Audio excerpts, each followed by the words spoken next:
You're standing at the mouth of a tunnel underneath a farmhouse in Holmes County, Ohio, and the air coming out of it hits your face like walking into a wine cellar on the hottest day of the year. It is 94 degrees above ground. You check the thermometer nailed to the barn post on your way across the yard.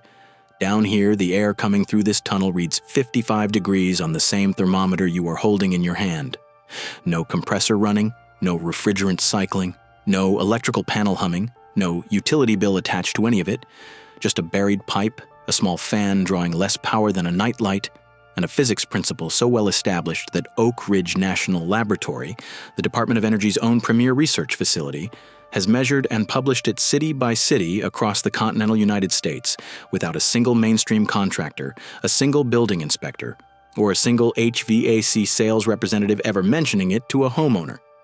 This $300 system produces 55-degree air in any climate using nothing but the temperature of the ground beneath your feet, and the people living above this tunnel have been running it since before air conditioning was invented, before refrigerant was synthesized, before anyone decided that keeping a home cool was a problem that required a $12,000 equipment installation and a $400 monthly electricity bill to solve.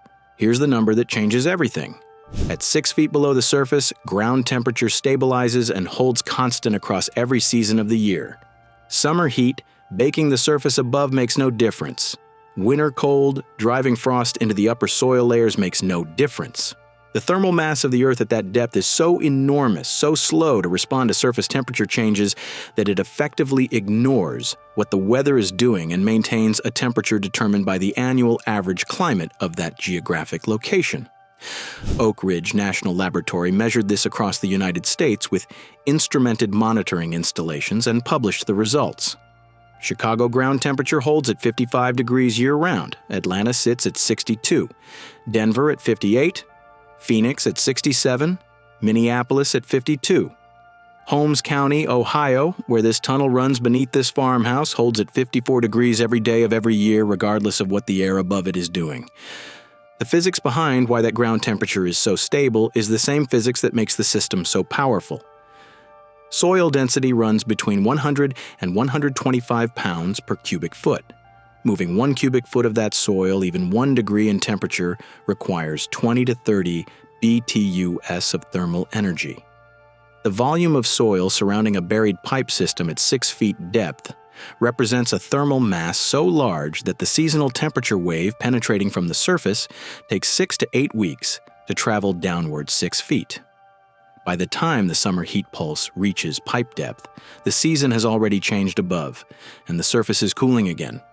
The Earth never catches up. It stays at its annual average temperature permanently, a thermal battery of essentially infinite capacity that has been sitting underneath every home in America, doing absolutely nothing because the industry that profits from your not using it made sure nobody told you it was there.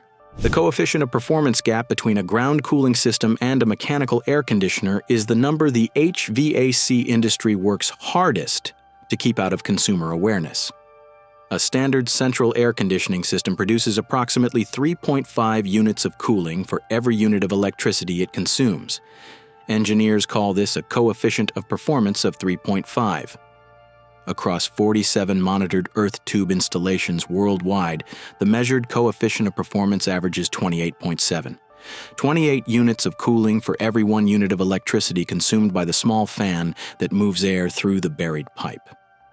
That gap, 3.5 versus 28.7, represents the entire economic justification for a $29 billion annual residential cooling industry. Close that gap, and the industry loses its reason to exist. They have known about this gap since at least 1930. In that year, a Carrier Engineering Corporation manual contained one sentence that effectively removed earth contact cooling from American construction practice for the next century. It read that earth contact cooling was suitable only for cellars and food storage. One sentence in one corporate manual and a technology with a coefficient of performance 8 times superior to mechanical cooling disappeared from American building practice for 90 years. It did not disappear from Holmes County. The Amish who settled northeastern Ohio in the early 1800s carried knowledge from Germany and Switzerland that those countries have since rediscovered through modern engineering and now lead the world in implementing. Germany currently has 847 monitored residential earth tube installations tracked by the Passive House Institute in Darmstadt. Switzerland's ETH Zurich, one of the most respected engineering institutions on the planet, completed a 15-year longitudinal study of earth tube performance showing zero degradation across the entire monitoring period. Austria requires thermal labyrinth analysis for any building over 1,000 square meters.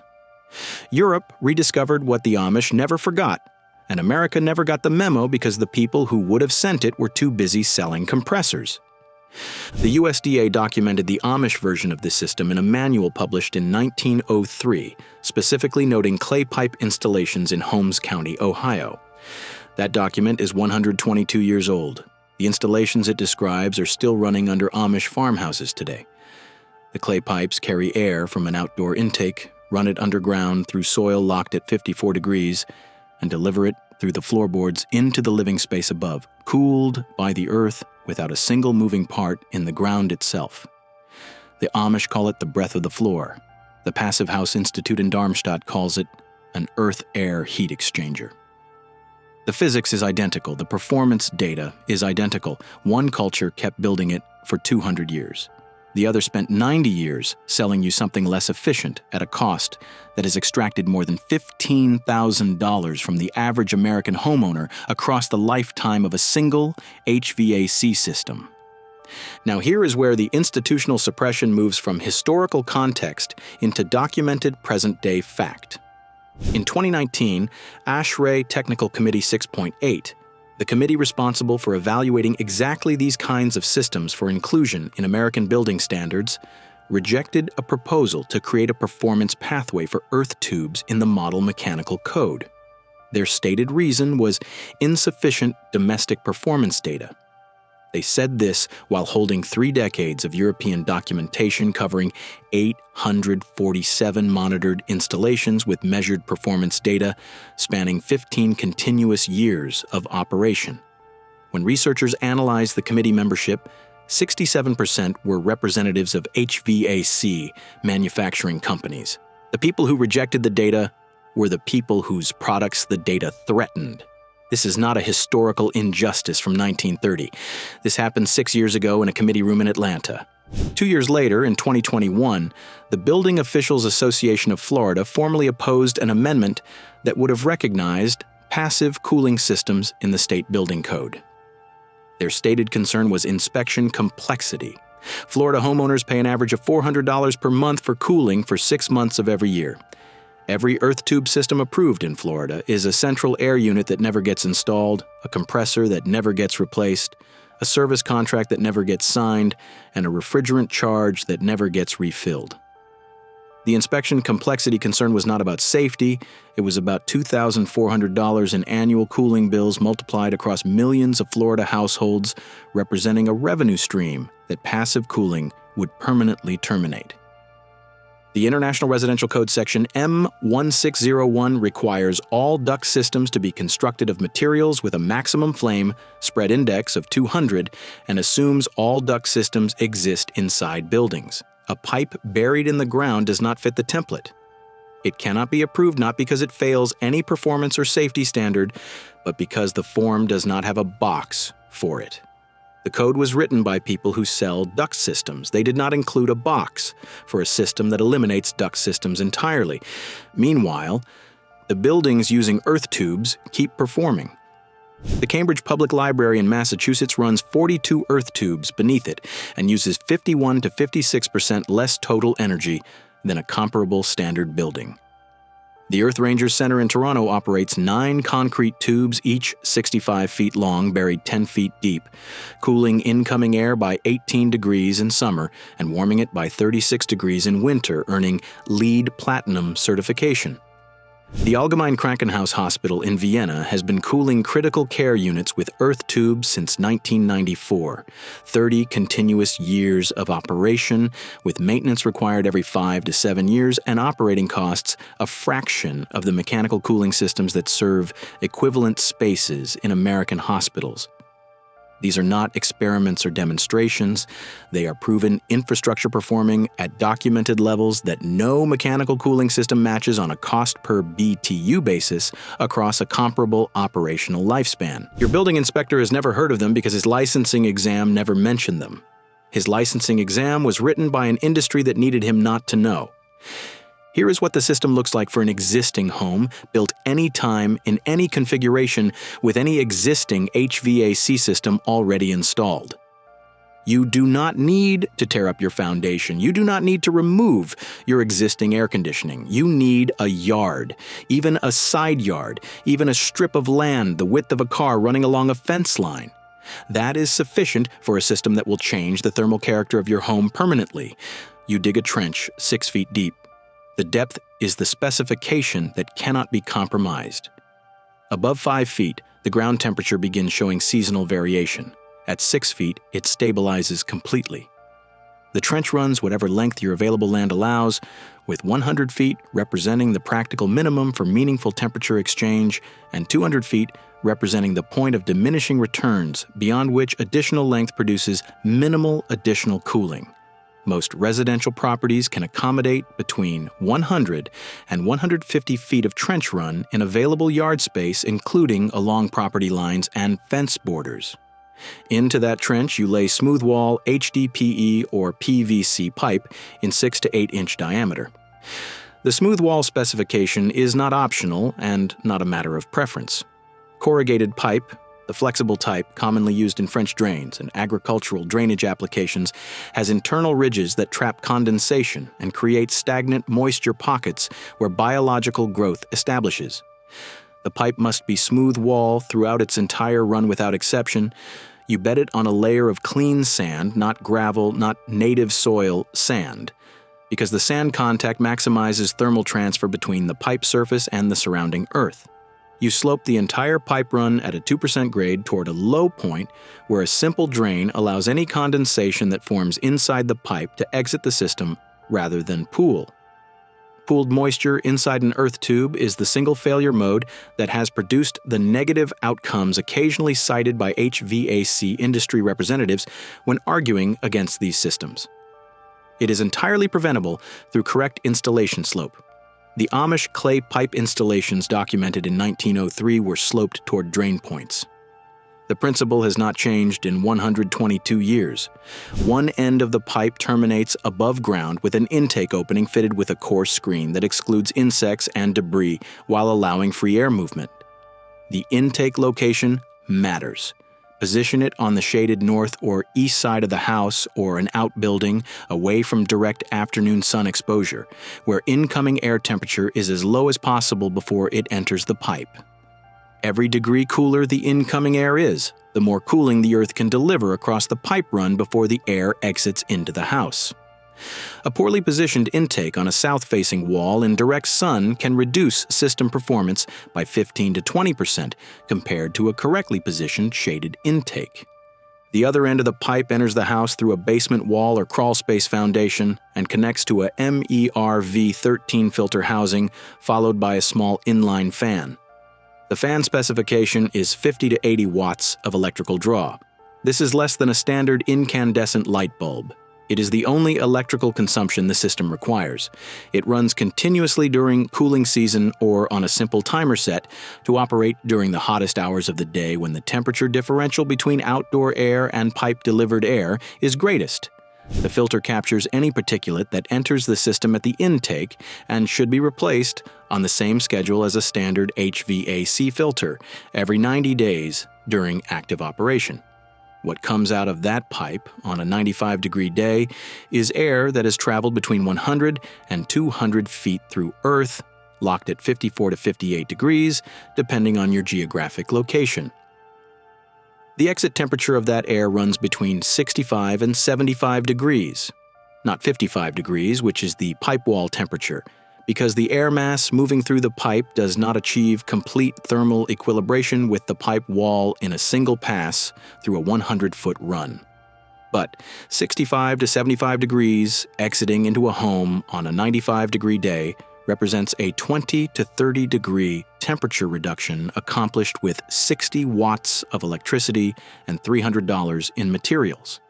That same temperature reduction through mechanical cooling requires a compressor, a refrigerant circuit, a condenser, an air handler, 2,000 to 4,000 watts of electrical draw, and a system with a 15 to 25-year lifespan before it ends up in a landfill and gets replaced.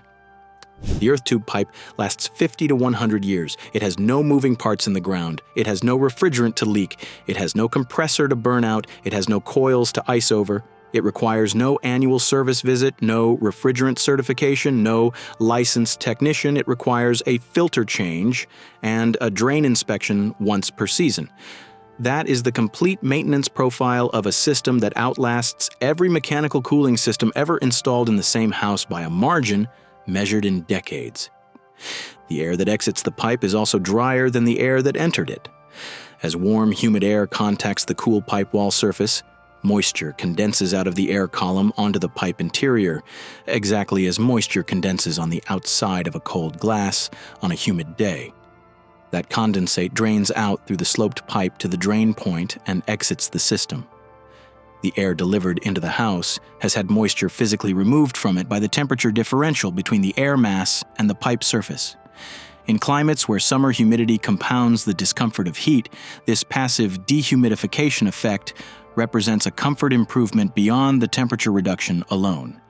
In high humidity coastal climates, primarily Florida and the Gulf Coast states, the condensation volume inside the pipe is significantly greater than in continental climates, and managing that moisture requires more attention to drain sizing and slope precision. For those climates, a closed-loop variant of the system eliminates the moisture management challenge entirely while preserving the full cooling benefit. Instead of moving air through the buried pipe, a glycol water solution is circulated through the buried loop in a closed circuit, picks up the Earth's constant temperature, and passes through a heat exchanger inside the house, where a fan coil unit extracts the cooling and delivers it to the interior air. No air ever contacts the buried pipe. No condensation forms inside the pipe. No moisture management is required. And because the system uses standard plumbing fittings throughout its above-ground components and a closed fluid loop rather than an air duct, it qualifies under existing plumbing code provisions in every state without requiring the HVAC code approval pathway that currently has no box for earth tube systems. A man in rural Tennessee built exactly this variant 3 years ago for a 1,500 square foot house built in the 1970s. His previous heating and cooling bill ran $240 per month. He trenched a glycol loop under the floor of a workshop sitting 12 feet from his back door, ran the lines through the house wall, and connected them to an $80 fan coil unit purchased online. In summer, the system pulls heat from the house and deposits it into 55-degree earth. In winter, it pulls 55-degree warmth from the earth and pushes it into the house. His heating and cooling bill since installation is zero. The system cost him under $400 in materials across 2 weekends of digging. His existing furnace and air conditioner are still connected and functional. He has not turned either of them on since the loop went in. If the earth loop ever required service, he could switch back in 5 minutes. There is no commitment, no risk, and no ongoing cost attached to a decision that eliminated $2,880 in annual utility expense permanently. In 1930, one sentence in one corporate manual decided you would never learn this. In 2019, a committee with 67% industry membership made sure it stayed buried in the building code. In 2021, Florida officials blocked it from state recognition to protect a cooling market worth billions in annual revenue from homeowners who have no alternative because the alternative was removed from the code before they were born. The ground beneath your house does not care about any of that. It sits at 55 degrees. It has always sat at 55 degrees. It will sit at 55 degrees long after every air conditioner installed in America this year has been hauled to a landfill and replaced with the next generation of equipment designed to maintain the same dependency at the same cost for the same reason. The pipe costs $180. The fan costs $60. The filter housing costs $40. The sand and fittings cost $20. The trench takes a weekend to dig. The system lasts longer than the house above it.